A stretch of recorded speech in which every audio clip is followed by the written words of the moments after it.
You can count on begins tonight with confirmation of what caused a fence at an Augusta park to electrocute a child.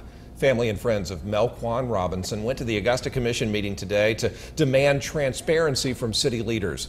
The 12-year-old died in October after he got electrocuted at Fleming Park. That's public property. News Channel 6's Ashley Osborne was at the municipal building today. She talked to Melquan's parents and their lawyer.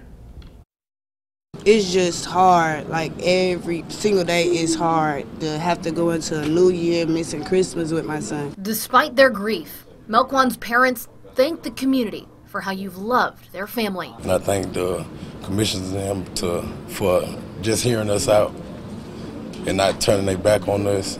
And once again, just thank everybody.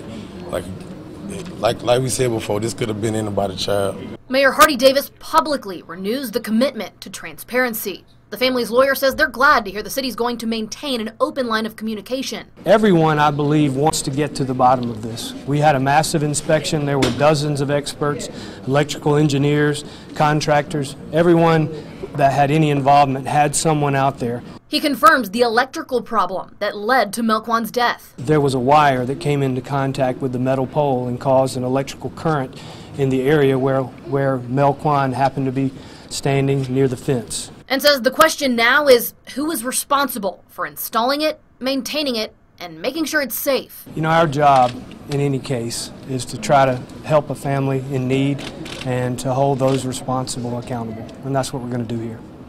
This mother says she knows her firstborn son is a hero and he's going to save lives. If my son didn't die and he just got shot, it probably would have been something else that would have got swept up under the rug. So I think by my son dying, it brought, it was a wake-up call to the whole community. Like, okay, this happened 27 years ago. What was done about it?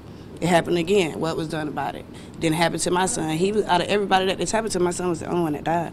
So I feel like he's going to change life. It's nobody else. Nothing is going to happen to nobody else. Melquan is going to make sure it gets fixed. You can watch the whole conversation online at WJBF.com. In Augusta, Ashley Osborne, WJBF News Channel 6.